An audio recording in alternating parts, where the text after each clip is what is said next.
La radiación cámbrica, explosión de biodiversidad o de fosilización. Un ensayo de Eladio Liñán y José Antonio Gámez Vintanet.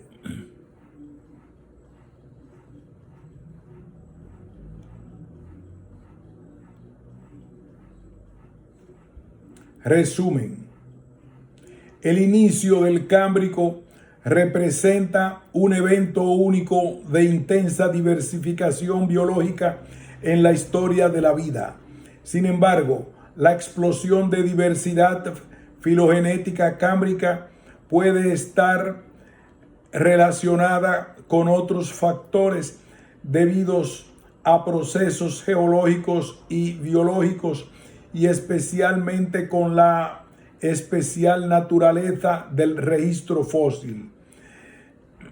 Se analizan en este artículo las diversas cuestiones en relación con la denominada radiación cámbrica, la dificultad en la definición del límite precámbrico-cámbrico, los registros fósiles anteriores y posteriores a este límite y los eventos geológicos más importantes registrados en el mismo.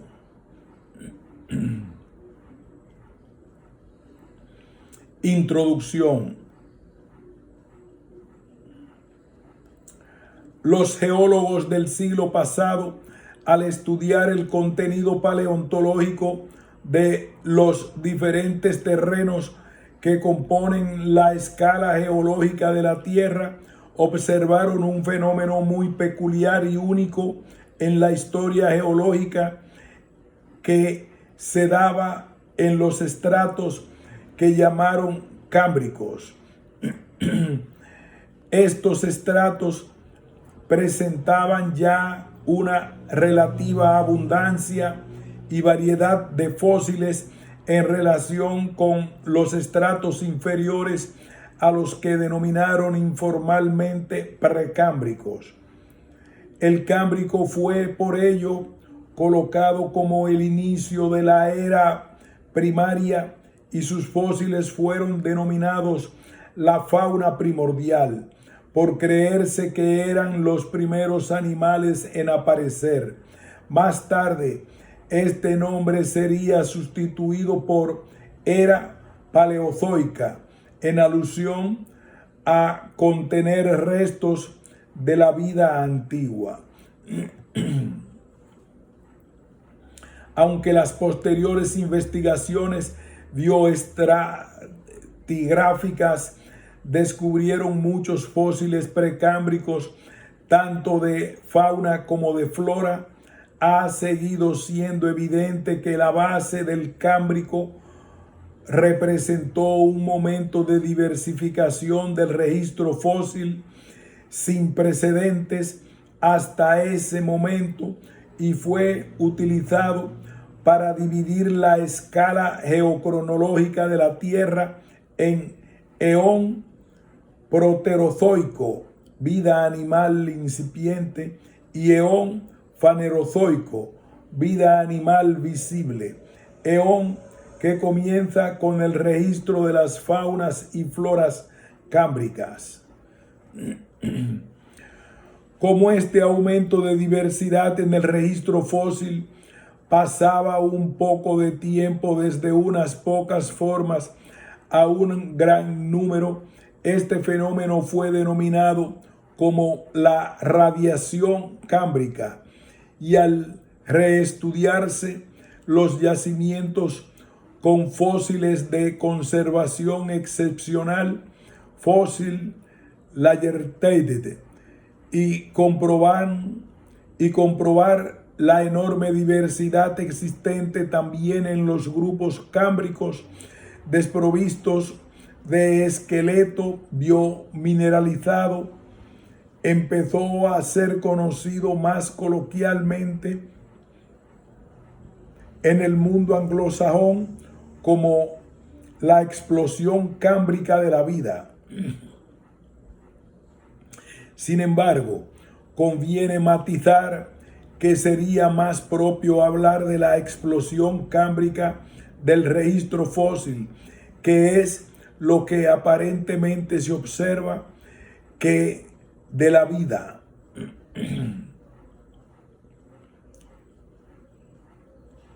Sobre todo porque en la actualidad hay muchos autores que ponen en duda, como ya lo hiciera Darwin en su libro The Origin of Species de 1859, que diera tan bruscamente este fenómeno, y postulan que una serie de procesos geológicos y biológicos han producido un efecto distorsionador sobre el registro fósil. Para abordar este controvertido tema, analizaremos 4 cuestiones básicas: el problema de situar un límite internacionalmente reconocible para el precámbrico cámbrico, lo que sabemos realmente acerca del registro fósil del precámbrico tardío, como es el registro fósil del cámbrico temprano, y que eventos geológicos, biológicos y físico-químicos mayores se registraron durante la transición precámbrico-cámbrico.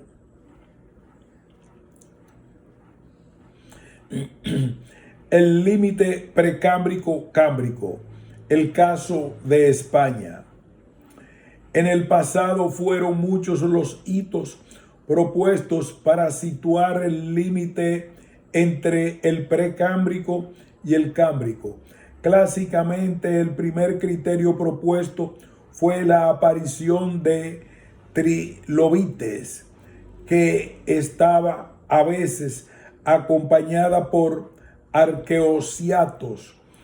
Pronto se vio que la aparición de trilobites era muy diacrónica en las diferentes secciones, a veces con una diacronía de un piso, y que equivale a unos 5 millones de años, pues la ecología, la facies y el método de muestreo condicionaban su registro geológico. Los hallazgos de arqueociatos por debajo de los trilobites más antiguos en Siberia hizo que se propusieran en los años 70 el primer registro de este grupo como límite entre 2 eones y la serie del río Lena como su estratotipo. Sin embargo, los arqueociatos, al ser característicos de facies arrecifales y carbonatadas, eran todavía más difíciles de emplear como límite intercontinental, puesto que las series de tránsito se daban mayoritariamente en facies siliciclásticas, y eran frecuentes las localidades donde su primer registro se localizaba mucho después del de los primeros trilobites. En los años 80 se propuso como límite el registro de las primeras pistas fósiles de trilobites, correspondientes a los iconogéneros Cruciana y Rusophycus, pero la aparición por debajo de ellas de un registro de microfósiles correspondientes a moluscos conchíferos como anabarítidos, iolítidos y otros de asignación biológica problemática, hizo proponer a estos como grupo para determinar el límite precámbrico-cámbrico. El estereotipo candidato fue colocado en las series carbonatadas del sur de China, lo que volvió a producir un nuevo problema de identificación de este límite en muchas regiones con facies siliciclásticas en el tránsito precámbrico-cámbrico. Finalmente, la presencia de pistas fósiles de distribución mundial como Ficodes pedum en serie con microfósiles conchíferos y rocas volcánicas con dataciones radiométricas llevó a situar el estratotipo del límite en las sucesiones de Terranova Oriental mediante la primera aparición de la pista Ficodes pedum, lo que fue ratificado por el Comité Ejecutivo de la Unión Internacional de Ciencias Geológicas en el 29 Congreso Geológico Internacional de Kioto, celebrado en 1992. Actualmente este es el límite oficial aceptado a nivel internacional. Este límite ha permitido centrar cronológicamente la base del Cámbrico y poder hablar de la radiación cámbrica con una precisión temporal a escala internacional de la que se carecía. España es probablemente el país europeo con mayor extensión de rocas precámbrico-cámbricas.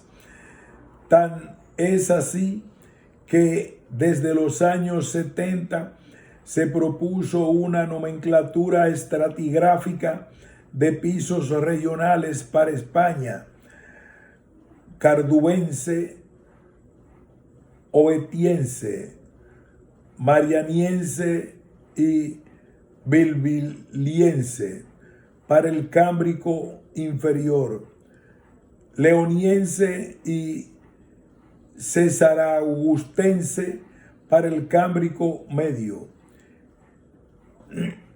Liñán y colaboradores, que paulatinamente han ido incorporando para datar las rocas cámbricas de sus países, los geólogos portugueses, franceses, italianos, alemanes, checos y turcos, de modo que en la actualidad se consideran los pisos tipo para la denominada subprovincia mediterránea. La base del piso cordubense se sitúa en la aparición de la pista fósil Ficodes pedum, por lo que coincide con la base del Cámbrico propuesta internacionalmente, pero dado que muchas veces aparece en asociación con Monophorficus lineatus, esta otra iconoespecie es también utilizada como límite en aquellas otras secciones donde no se encuentra el taxón índice. Otro aspecto importante es que España, las secuencias de tránsito entre el precámbrico y el cámbrico registran un hiato seguido de una discordancia, como sucede también en otras muchas partes del mundo. Sin embargo, este hiato es de poca consideración en el centro de España y además suele situar ya dentro del cordubense inferior y por lo tanto alejado del límite entre los dos eones. De este modo, España es uno de los países idóneos para estudiar el registro geológico del límite precámbrico-cámbrico, por presentar diversas sucesiones con el taxón, índice del límite y sin hiatos ni discordancias en él.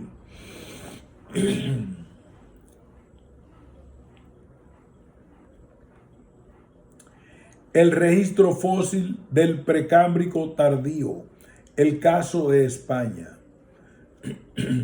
En la escala geológica de la Tierra, sabemos que la roca más antigua que conocemos de nuestro planeta se formó hace al menos 3.800 millones de años, como se deduce de la edad inferida del grupo Isua de Groenlandia. Aunque existen datos recientes en circones procedentes de rocas del este de Australia, datados de 4.100 millones de años, dado que se conocen rocas lunares y meteoritos de una edad de 4.500 millones de años, la duración del precámbrico se estima en algo menos de 4.000 millones de años. La división cronológica del precámbrico ha sido abordada en la década actual, distinguiéndose dos eones: arcaico, 4.500 años, y 2.500 millones de años, donde se registran esporádicamente los primeros fósiles, y proteozoico, 2.500 millones de años y 543 millones de años, con un registro paleontológico algo más continuado y diverso. Este último eón ha sido dividido en tres eras, paleonto-proteozoica y mesoproterozoica y neoproterozoica. En un sentido más estricto, algunos autores prefieren restringir el eón arcaico al tiempo de las rocas más antiguas conocidas en la corteza terrestre, desde los 4.100 millones de años, y llamar al resto del tiempo hasta los 4.500 millones de años, no conocido en la corteza terrestre, pero deducido indirectamente de las rocas lunares o meteoritos. Eón jadeico, 4.500 a 4.100 millones de años aproximadamente, como en la figura que se presenta, una escala temporal del precámbrico con los hitos evolutivos más importantes deducidos del registro fósil. Para nuestros propósitos nos centraremos en el registro fósil del neoproterozoico superior. Este periodo puede venir marcado por la aparición, radiación y rápida extinción de la fauna de Ediacara, una biota diversificada que para Sheilachar representa un reino prontamente abortado. El reino Vendobionta, que crecería por subdivisión a partir de una unidad construccional básica y que para otros autores, véase síntesis en Gehlen, serían los antecesores de diversos filos del reino animal como los celentéreos, los equinodermos, los artrópodos y los anélidos, con todo aún aceptando que parte de la fauna de Ediacara fueron artrópodos, celentéreos y los primeros fósiles y proterozoico, 2500 a 543 millones de años, con un registro paleontológico algo más continuado y diverso.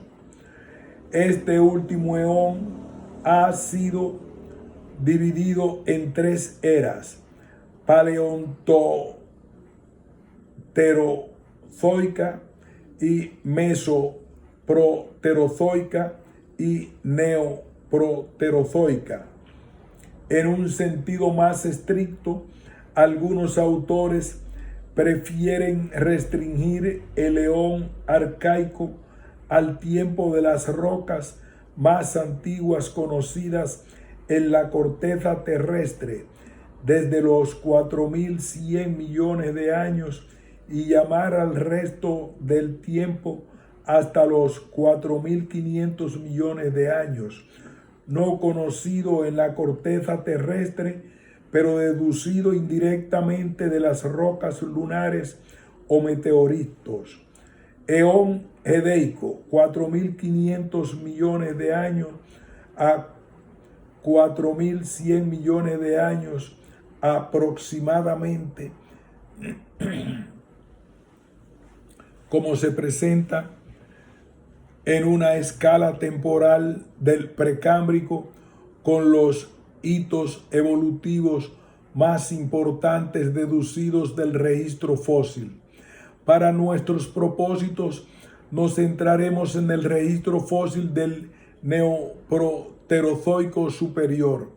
Este período viene marcado por la aparición, radiación y rápida extinción de la fauna de Ediacara, una biota diversificada que para Sheilachar representa un reino prontamente abortado, el reino Vendobionta, que crecería por subdivisión a partir de una unidad construccional básica y que para otros autores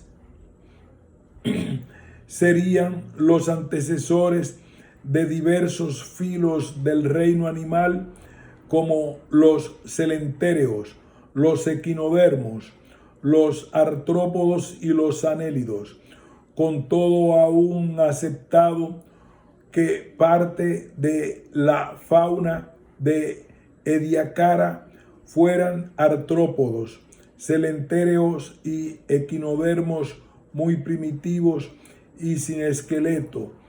Todas estas formas se debieron extinguir, pues no se conoce correspondiente alguno en las faunas del Cámbrico, con las que no existen formas de enlace.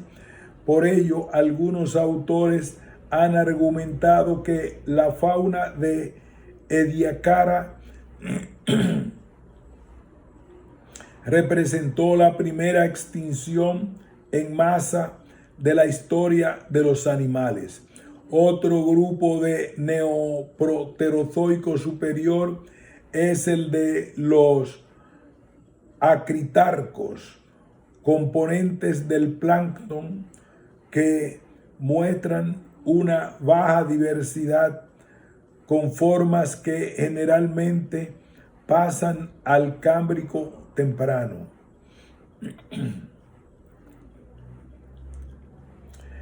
Las algas presentan una gran proliferación en cuanto al número de individuos durante el neoproterozoico superior, pero no en cuanto a diversidad, pasando prácticamente todas ellas a la base del Cámbrico. Entre ellas destacan unas formas megascópicas llamadas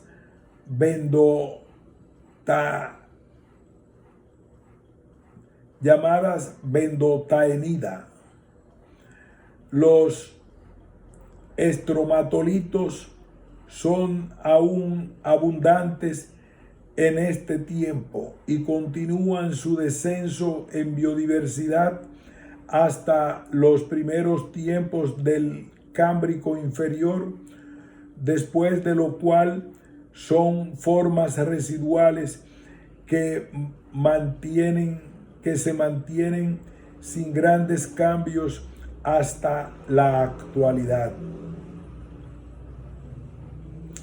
Los diplobásticos hacen su aparición por medio de delicadas esponjas encontradas en China, pero también se encuentran en España, donde se han citado restos de las calizas precámbricas del esquisto gauáquico.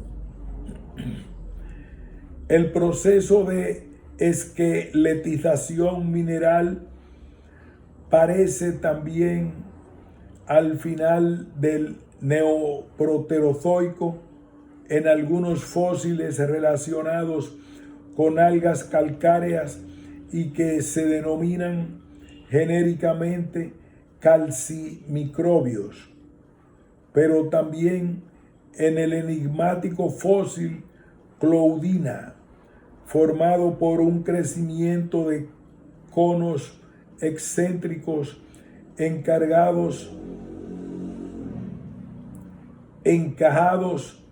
e interconectados entre sí y que se ha relacionado con los celentéreos.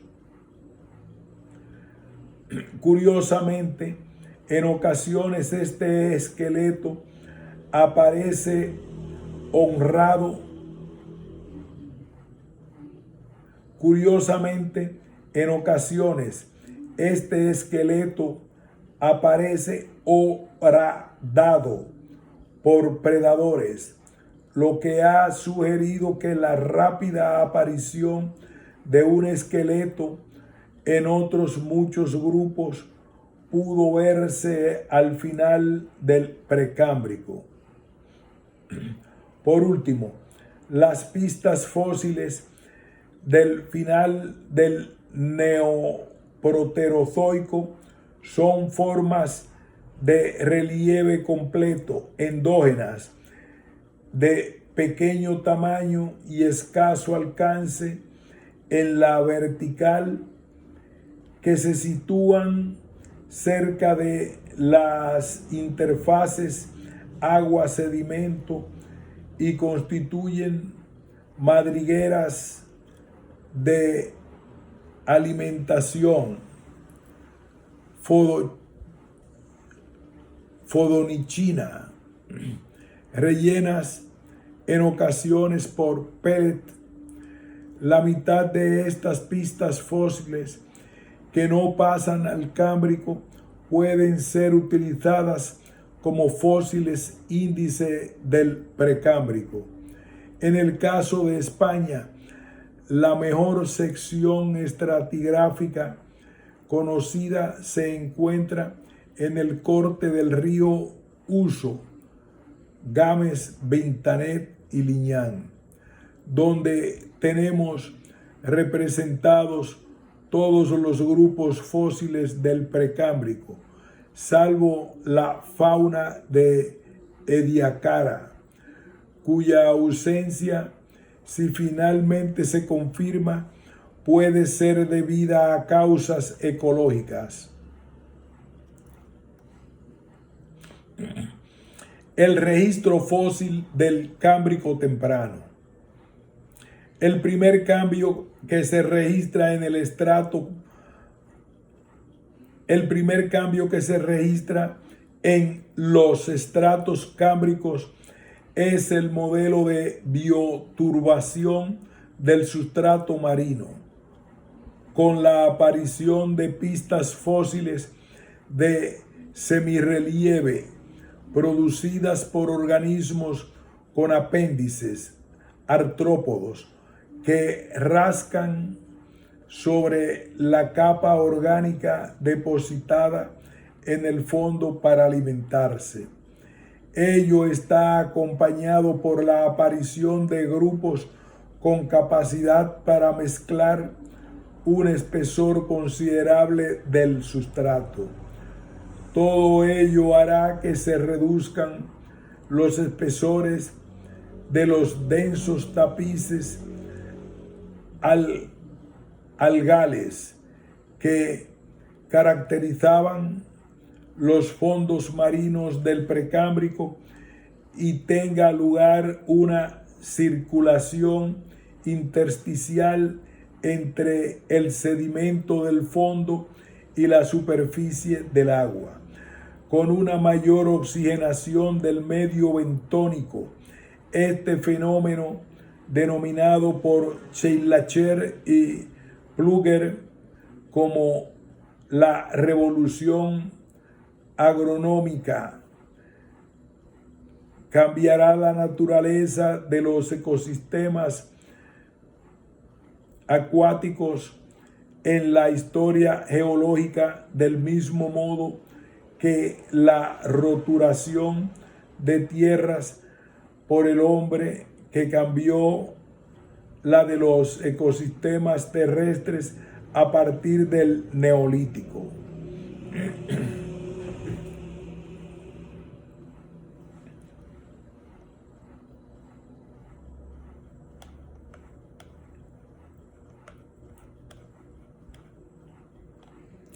El innovador modelo cámbrico de bioturbación incluye madrigueras sinusoidales de gran tamaño o largamente ramificadas, tubos verticalizados simples o en forma de U, arañazos sobre la interfase agua-sedimento, pistas de reptar en semirrelieve y pistas de migración vertical para impedir los enterramientos y desenterramientos.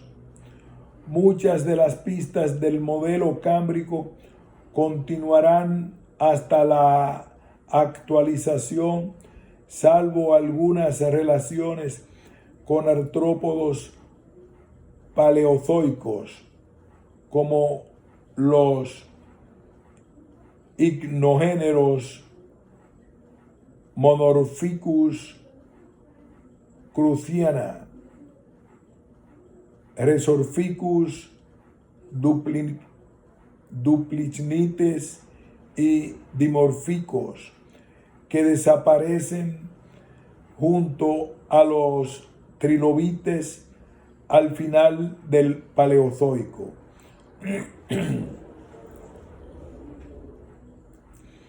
El segundo cambio lo registra la aparición de pequeños fósiles con concha, small shelly fossils,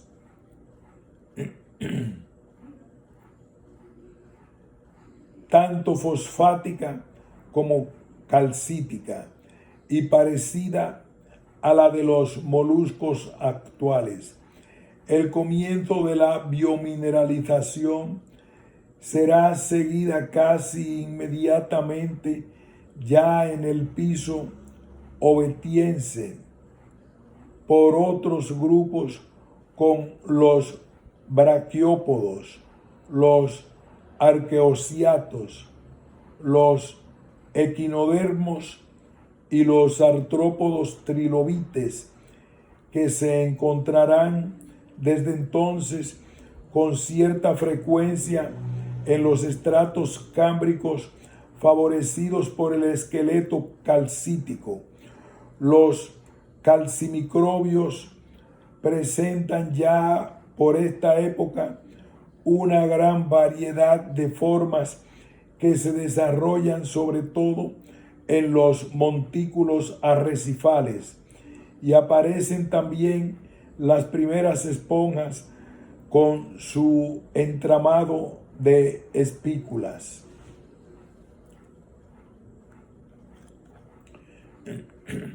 En 1909, Walcott encuentra, junto a las formas convencionales de esqueleto mineralizado, otras de cuerpo blando en estratos pertenecientes al Cámbrico medio de la Columbia Británica, Canadá. En 1909, Walcott encuentra, junto a las formas convencionales de esqueleto mineralizado, otras de cuerpo blando en estratos pertenecientes al Cámbrico medio de la Columbia Británica, Canadá.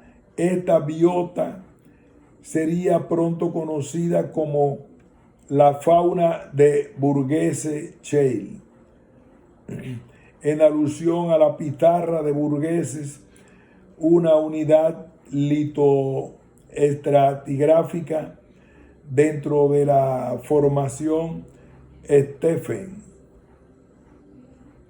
donde se encuentran los fósiles. Posteriormente, este tipo de biota ha sido encontrada tanto en el Cámbrico medio como en el Cámbrico inferior de otras partes del mundo, y recientemente también en España, por lo que se supone que la biota de tipos Burgess Shale